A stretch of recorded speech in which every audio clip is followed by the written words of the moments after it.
الحمد لله رب العالمين والصلاة والسلام على رسوله الكريم محمد وعلى آله وأصحابه أجمعين. عزیزان گرامی، السلام علیکم. حضور اکرم صلی اللہ علیہ وسلم سے زیادہ محبوب شخصیت انسانی تاریخ میں پیدا نہیں ہوئی. میں گزشتہ حلقے میں عرض کر رہا تھا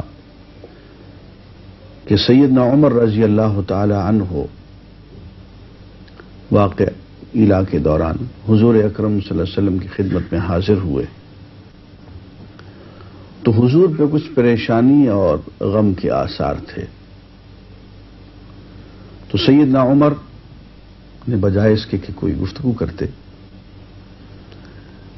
کلمہ رضا پڑھنا شروع کیا.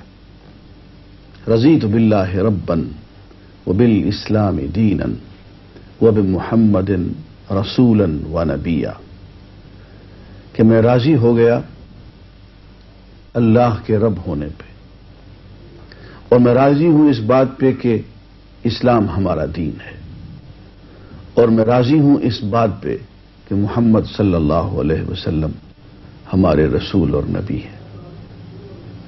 تو یہ جملہ وہ بار بار دہراتے رہے،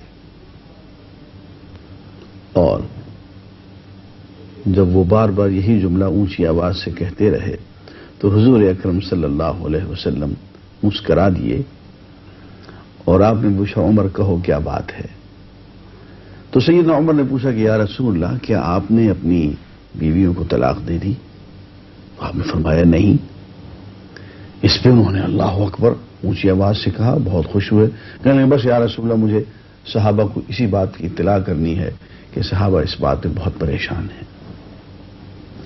یہ قصہ واقعی علا کا تو لمبا ہے، میں اس پہ انشاءاللہ پھر تفصیلاً گفتگو عرض کروں گا، لیکن ایک بات میں چلتے چلتے عرض کر دوں کہ یہ کلمہ جو ہے یہ صحابہ کرام اس وقت پڑھا کرتے تھے جس وقت وہ دیکھتے تھے کہ حضور اکرم صلی اللہ علیہ وسلم کسی بات پہ ناراض ہیں. ایک مرتبہ خطبے کے دوران بھی ایسی کیفیت ہوئی تو سیدنا عمر رضی اللہ تعالی عنہ نے یہی جملہ بار بار دہرایا، رضیت باللہ ربا وبالاسلام دینا وبمحمد رسولا ونبیا. عزیزان گرامی، یہ میں اس لیے عرض کر رہا ہوں کہ ایک واقعہ مجھ سے بھی ہوا. میں 1977 میں جب پہلی مرتبہ روضہ اقدس پہ حاضر ہوا تو میرے پاؤں ٹکتے نہیں تھے. میں کون اور کہاں جا کے کھڑا ہو گیا. تو وہاں جا کے روضہ اقدس میں مواجہہ شریفہ پہ جالی شریف کے سامنے میں بس ذرا سا کہتا ہی تھا الصلاۃ والسلام علیک یا رسول اللہ،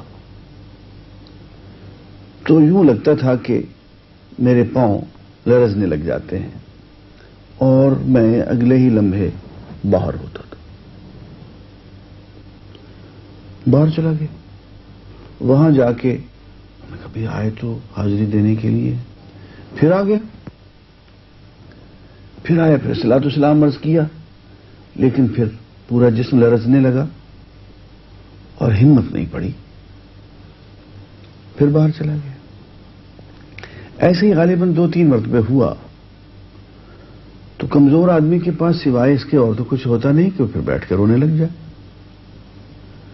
پھر وہ صفہ پہ بیٹھ کے میں خوب رویا اور اللہ سے دعا کی کہ اے اللہ، تو نے اتنی توفیق تو دے دی کہ میں اتنے دور سے اس دروازے پہ آیا ہوں، اب یہاں سے میں ایسی خالی ہی چلا جاؤں، یہاں سے بھی محروم گیا تو پھر اور کہاں جاؤں گا.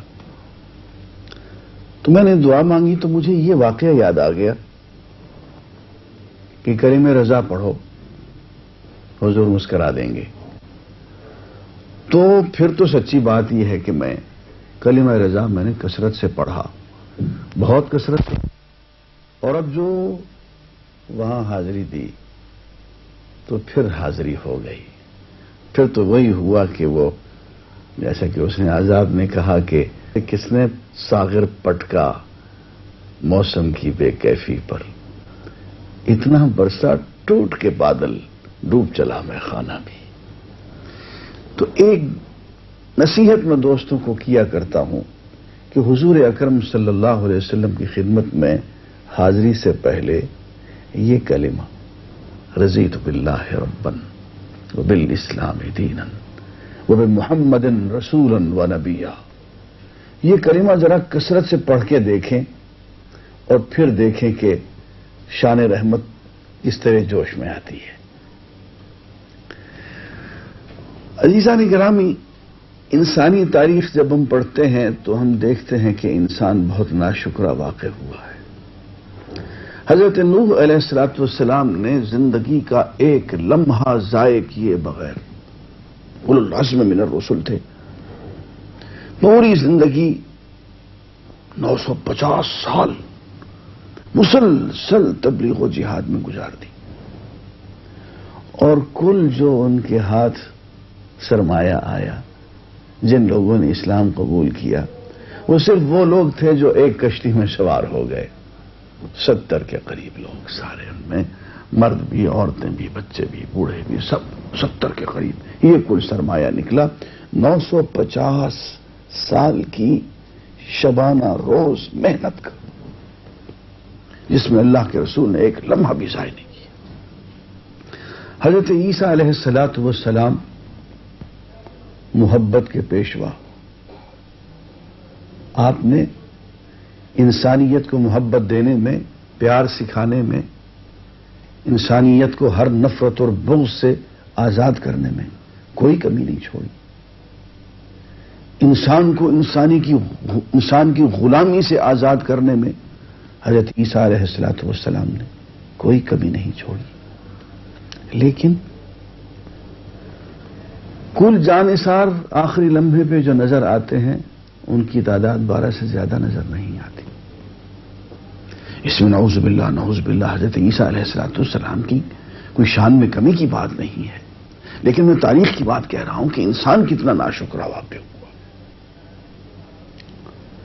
کہ وہ شخصیت جس کی پیدائش ایک معجزہ، جس کی زندگی ایک معجزہ، جس کا ایک ایک سانس ایک معجزہ، اس کی خدمت میں جان نثاری کرنے والے اس کی ضرورت کے وقت کل 12، اور وہ بھی ایسے کہ انہیں نیند ستا رہی ہے۔ حضرت موسیٰ علیہ السلام پرشکوہ پرجلال پیغمبر، لیکن اس کی قوم اس کو یوں کہہ دیتی ہے، اذهب انت وربک فقاتلا انا ہاہنا قاعدون، اے موسیٰ تو جا، تیرا رب تو اور تو دونوں جاؤ، جہاد کرتے پھرو، لڑتے پھرو، ہم تو یہ بیٹھے ہوئے ہیں۔ لیکن عزیزان گرامی، ان سب باتوں کو ذہن میں رکھیے، تاریخ کے اس سنگ دلانہ پس منظر کو، انسان کی اس ناشکری کو، اور ذرا ادھر آئیے۔ حضور اکرم صلی اللہ علیہ وسلم نے غزوہ بدر کے موقع پہ لوگوں سے گفتگو فرمائی، مہاجرین میں سے کسی نے جواب دیا، آپ نے انسنی کر دی، پھر گفتگو کی دوہرائی، پھر مہاجرین میں سے کسی نے جواب دیا کہ ہاں ہاں لبیک، ہم حاضر ہیں آپ کی مدد کو، آپ حکم تو دیں۔ آپ نے بات انسنی کر دی تو انصار کے رئیس اٹھے، ان کے یا رسول اللہ شاید آپ ہم سے خطاب کرنا چاہتے ہیں۔ جی، پتہ چلا کہ ہاں، حضور انصار سے یہ سننا چاہتے تھے کہ وہ غزوہ بدر جانے کو تیار ہیں اور جان لٹانے کو تیار ہیں۔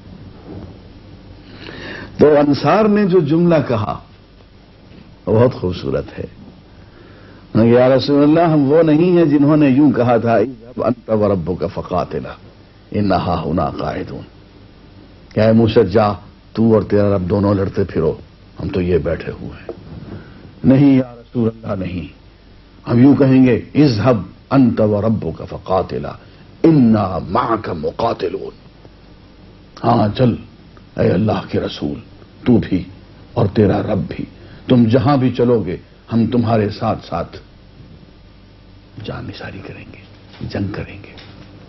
اور خوبصورت جملہ ہے، فرمایا کہ اے اللہ کے رسول، آپ ہمیں جس معرکے میں لے کے جائیں، جس میدان میں لے کے جائیں، جس سمندر میں آپ لے کے جائیں، ہم آپ کے قدموں پہ کٹ مرنے کو تیار ہیں۔ بس یہ سننے کی دیر تھی کہ حضور اکرم صلی اللہ علیہ وسلم نے کوچ کا حکم دے دی، اور غزوہ بدر میں جو ہوا وہ سب آپ کو معلوم ہے۔ عزیزان گرامی، انسان نے اللہ کے اس رسول سے کتنا پیار کیا ہے۔ اب دیکھیے حضرت ابو بکر صدیق رضی اللہ تعالی عنہ غزوہ تبوک کے موقع پہ پوری کی پوری پونجی، ساری کی ساری جائیداد گھر کی بالکل جھاڑو پھیر کے سمیٹ کے لے آئے۔ جو ہے پوچھا گیا حضور نے پوچھا ماں آپ قیت لأہلک، میں گھر کے لیے کیا چھوڑ کے آئے ہو، کیا بچا کے آئے ہو پیچھے؟ فرماتے ہیں اللہ و رسول، اللہ کو میں چھوڑ آیا ہوں، اللہ کے رسول اس کے نام کو چھوڑ آیا ہوں، مجھے یہ کافی ہے۔ وہ جو علامہ نے کہا کہ پروانے کو چراغ، بلبل کو پھول، بس صدیق کے لیے ہے خدا کا رسول، بس۔ یہ کیفیت ہمیں صرف یہی نظر آتی ہے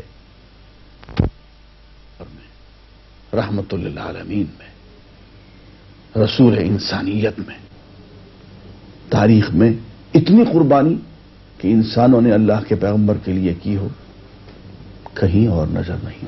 سیدنا عمر فاروق رضی اللہ تعالی عنہ یہ اپنی آدھی جائیداد لے کر آ گئے۔ عبد الرحمن بن عوف 900 اونٹ لدے ہوئے سامان کے اور اسلحے کے وہ لے کے آ گئے۔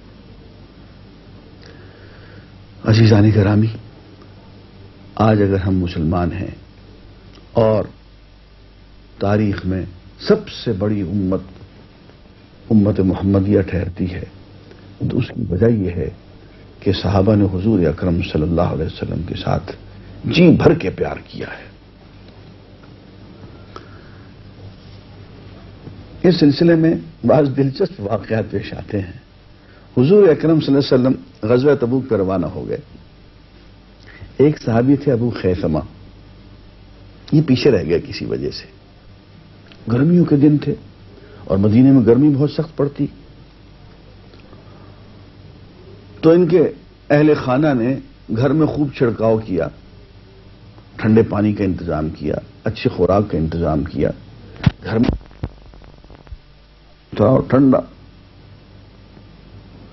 کمرے کے دروازے میں آتے ہیں، کھڑے ہو کے دیکھتے ہیں، گھر کی ٹھنڈک محسوس کرتے ہیں اور کہتے ہیں کہ محمد رسول اللہ صلی اللہ علیہ وسلم میں گرم لو میں اور سواری کی پشت پر ہوں گے اور میں اس ٹھنڈے کمرے میں ٹھنڈا پانی پیوں اور گھر والوں کے ساتھ بیٹھوں، یہ میری غیرت کے خلاف ہے۔ فوراً سواری تیار کی اور چل کھڑے ہوئے اکیلے۔ ادھر حضور اکرم صلی اللہ علیہ وسلم کو کسی نے بتایا کہ ایک سوار دور سے چلا آ رہا ہے۔ اب حضور کو دل ہی دل میں غم تھا کہ ابو خیثمہ کیوں نہیں آیا، تو آپ نے جب دیکھا کہ دور سے سوار چلا آ رہا ہے، خیثمہ، اے سوار تو ابو خیثمہ بن جا، اور جب قریب آیا تو ابو خیثمہ تھا۔ عزیزان گرامی، یہ محبت کی بات ہے۔ دین صرف قانون اور قانونی موشگافیوں کا نام نہیں ہوتا ہے، بلکہ دین اللہ کے ساتھ اور اللہ کے رسول کے ساتھ دلی محبت کا نام ہوتا ہے۔ حضرت ابو ہریرہ یہ بھی غزوہ تبوک میں چلے، جناب کا اونٹ گڑبڑ کرنے لگا، اونٹ بیٹھ گیا، ساتھی نہ دے، پیچھے رہ گئے اور پیچھے رہ گئے،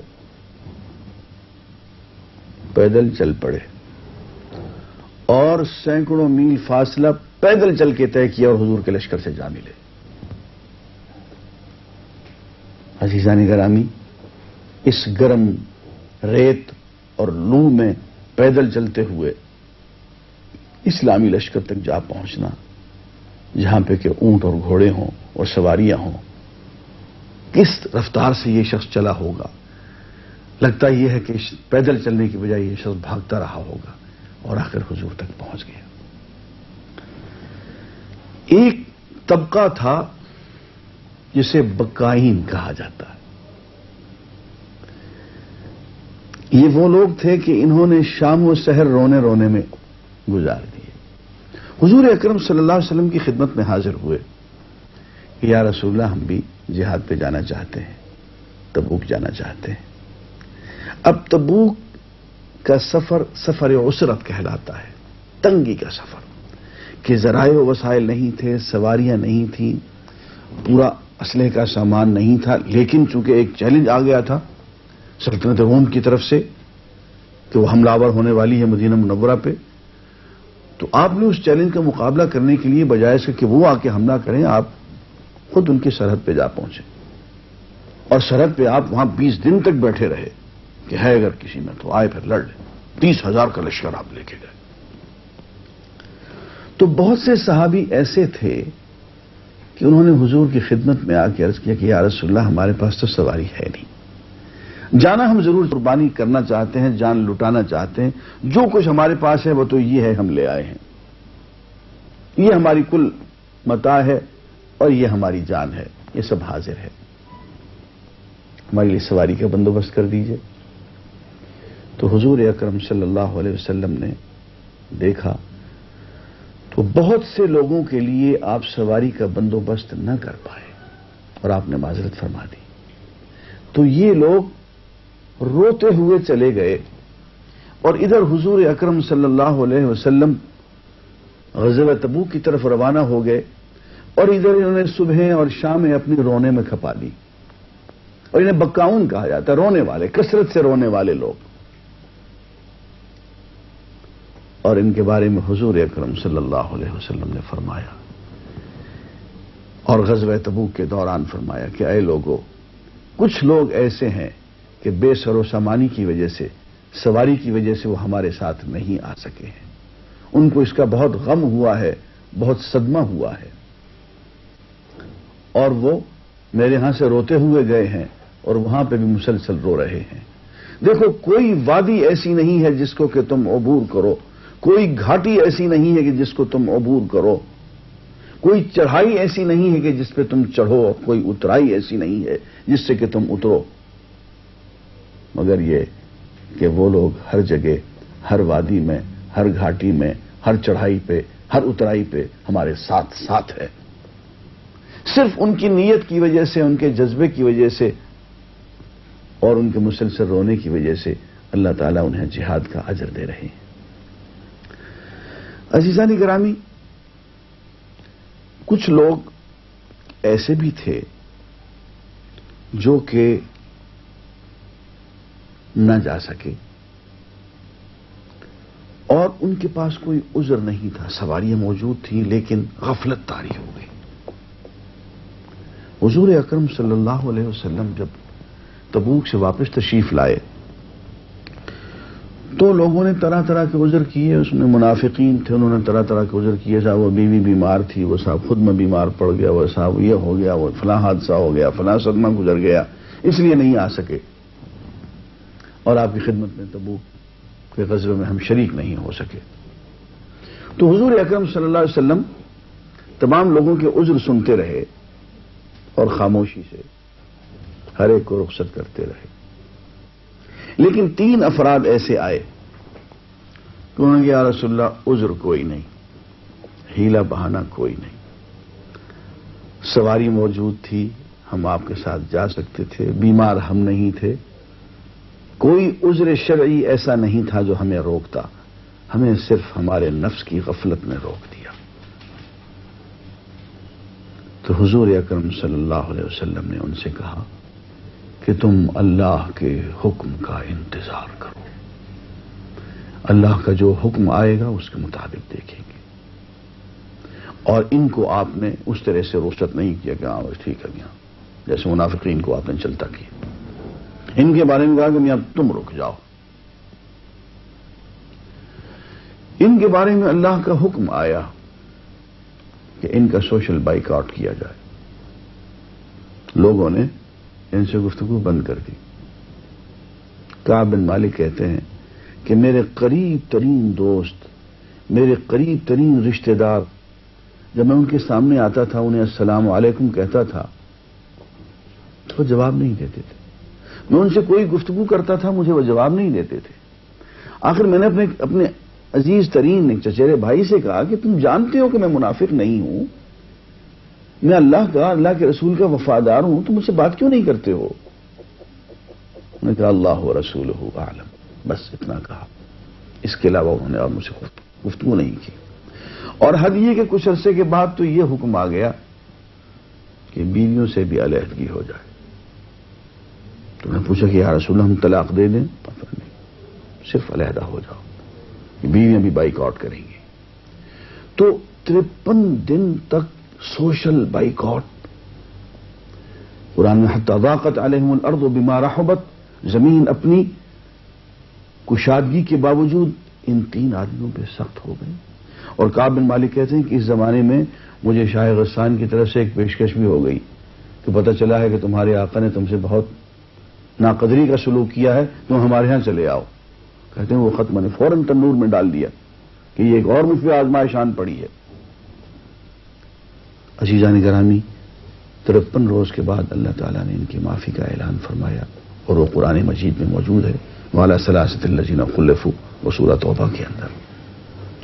اس دوران میں یہ کہتے ہیں کہ میں حضور کی خدمت میں حاضر ہوتا تھا اور میں نماز کے دوران حضور اکرم صلی اللہ علیہ وسلم کو دیکھتا تھا تو مجھے پتہ چلتا تھا کہ حضور اکرم صلی اللہ علیہ وسلم حالانکہ مجھ سے گفتگو نہیں فرماتے ہیں، لیکن جب میری طرف دیکھتے ہیں تو بہت پیار سے دیکھتے ہیں. لیکن جب میں مسلسل حضور کی طرف دیکھنے لگتا تو حضور نگاہیں نیچی فرما لیتے. تو مجھے احساس ہوا کہ میری تعدیب، میری تہذیب ہو رہی ہے، میری تربیت ہو رہی ہے. مجھ سے نفرت نہیں بلکہ جو کچھ ہو رہا ہے مجھ سے محبت کی وجہ سے ہو رہا ہے. تو یہ ایک تعلق محبت کا اور پیار کا ہے جو کہ 53 دن کے سوشل بائیکاٹ میں بھی نظر آتا ہے. اور اس دوران میں بھی یہ حضرات یہی چاہتے تھے کہ حضور اکرم صلی اللہ علیہ وسلم کا پیار انہیں مکمل نصیب ہو. حضور اکرم صلی اللہ علیہ وسلم ایک صحابی جن کا نام سعد بن عبادہ کی خدمت کے گھر میں تشریف لے گئے اور دروازے پہ جیسے کہ آپ کا دستور تھا آپ نے اونچی آواز سے کہا السلام علیکم. اور سعد بن عبادہ نے سنا اور جواب خاموشی سے دیا. آہستہ سے کہا وعلیکم السلام. آپ نے پھر دوسری مرتبہ السلام علیکم کہا، جواب پھر آہستہ سے، اتنا آہستہ کہ حضور تک آواز نہ پہنچے. تیسری مرتبہ آپ نے پھر سلام کیا اور حضور کو جواب کی آواز نہیں آئی تو آپ واپس چل پڑے. قاعدہ بھی یہی ہے، حضور نے حکم بھی یہی دیا ہے کہ 3 مرتبہ سلام کہو، یا کنڈی کھٹکھٹانی ہے تو 3 مرتبہ، یا بیل کرنی ہے تو 3 مرتبہ. وہاں چھاؤنی ڈال کے نہیں بیٹھنا ہے. اس کا مطلب یہ ہے کہ یا تو گھر میں کوئی نہیں ہے یا گھر میں کوئی ہے بھی تو اس وقت ملنے کی پوزیشن میں نہیں ہے، لوٹ آنا چاہیے. تو حضور اکرم صلی اللہ علیہ وسلم بھی واپس تشریف لانے لگے تو سعد بن عبادہ بھاگ کے آئے. یا رسول اللہ میں آپ کا سلام سن رہا تھا، میں جواب بھی دے رہا تھا، لیکن میرا جی یہ چاہتا تھا کہ آپ بار بار سلامتی کا پیغام اللہ کی طرف سے دیتے رہیں. یہ السلام علیکم چونکہ بہت بڑی دعا ہے، یہ دعا میں آپ سے بار بار لینا چاہتا تھا، اس لیے میں نے یہ گستاخی کی. تو وہ بہت محبت کے ساتھ اپنے گھر لے گئے. اب یہ ایک ذوق ہے، یہ ایک محبت ہے، یہ حضور سے ایک پیار ہے.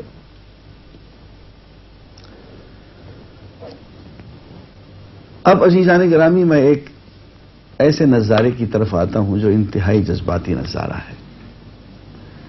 حضور اکرم صلی اللہ علیہ وسلم بیمار پڑ گئے. مرض الموت وہ کیفیت جس سے کہ ہر ایک کو گزرنا ہے. جس دن آپ نے وفات پائی،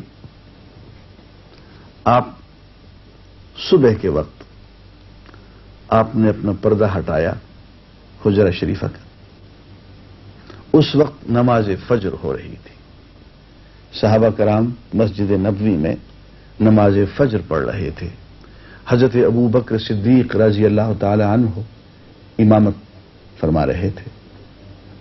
تو صحابہ کو جب آہٹ محسوس ہوئی کہ حضور اکرم صلی اللہ علیہ وسلم آیا چاہتے ہیں، تو حدیث میں آتا ہے کہ انہیں ایسی بے قراری ہوئی حضور اکرم صلی اللہ علیہ وسلم کو دیکھنے کے لیے کہ نمازیں ٹوٹنے پہ آ گئیں. یوں پتہ چل رہا تھا کہ اب نماز ٹوٹ جائے گی. نماز کے سارے آداب ایک ایک کر کے رخصت ہو رہے تھے، اور بجائے اس کے کہ رخ کعبہ کی طرف ہوں، لوگ صحابی حضور کو دیکھنے لگے. وہ جو ہمارے ایک پنجابی شاعر نے کہا نا کہ نماز پڑھا کے تیمل ویکھا منو کعبہ بھول گیا. ایک یہ کیفیت طاری ہو گئی، اور حضور اکرم صلی اللہ علیہ وسلم نے صحابہ کو اپنا آخری دیدار عطا فرمایا. آپ واپس چلے گئے.